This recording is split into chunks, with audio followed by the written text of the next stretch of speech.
I was aiming to be a different kind of alpha and influence my brothers within the BNM.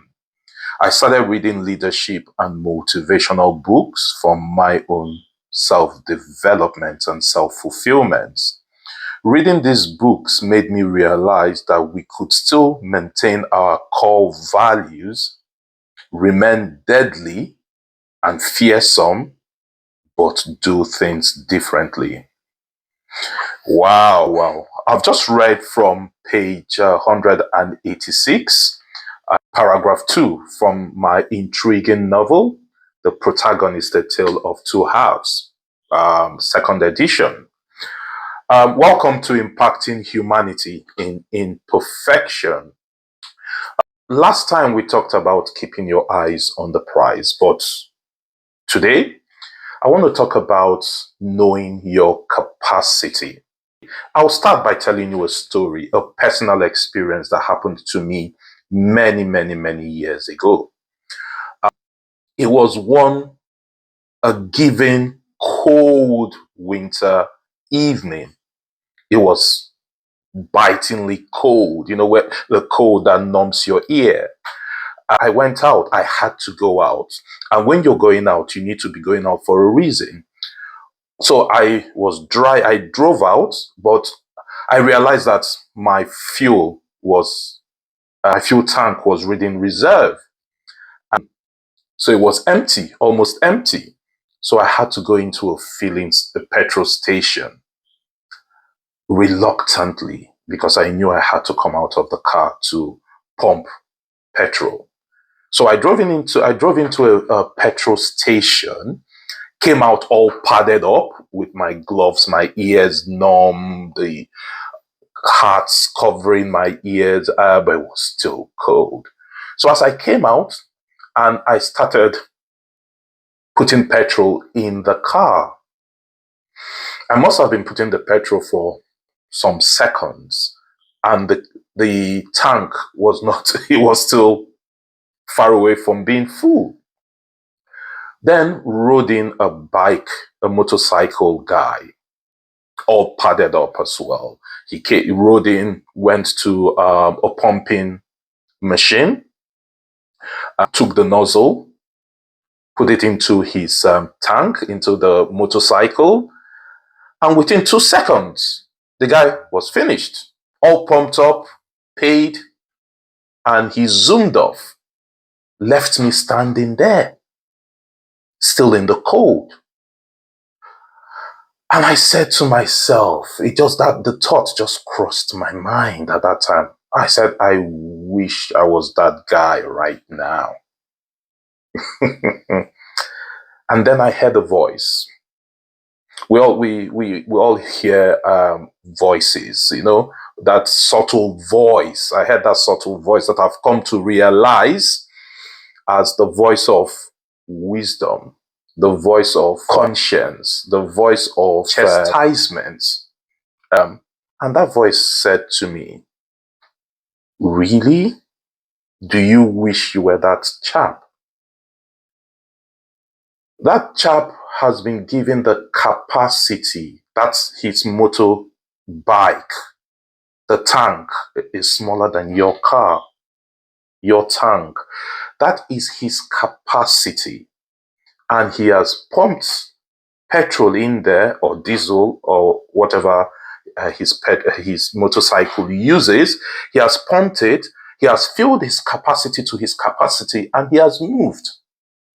If that guy was to stay there to say he wants to continue to pump and wait for me, he doesn't have the capacity to do that because his motorcycle's capacity ends at a point.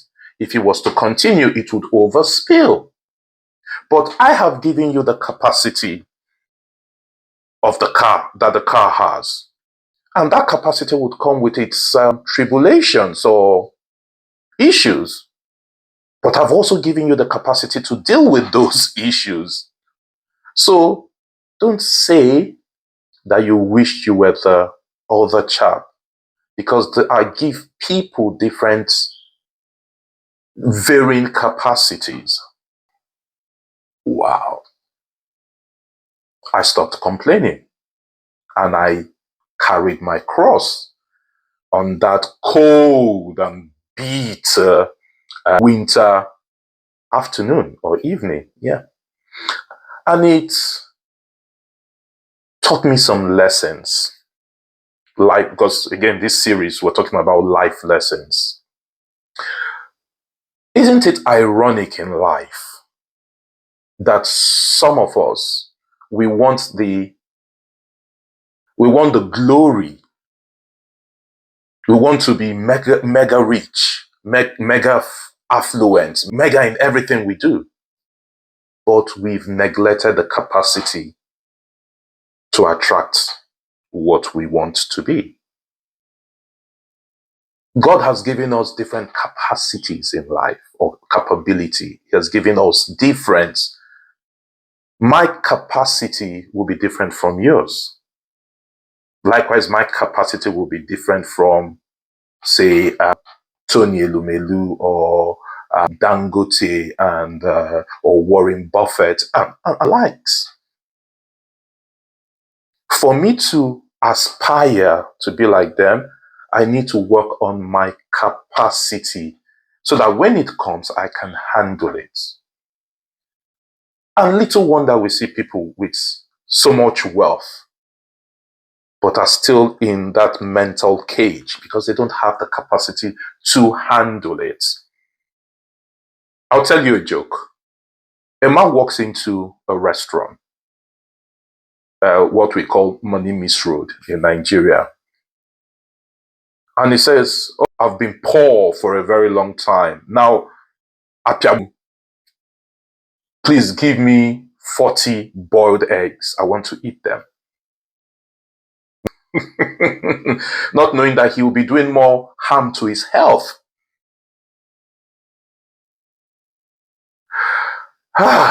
Or someone who does not have the capacity to carry certain blessings or certain gifts takes it and would misuse it because they don't have the capacity.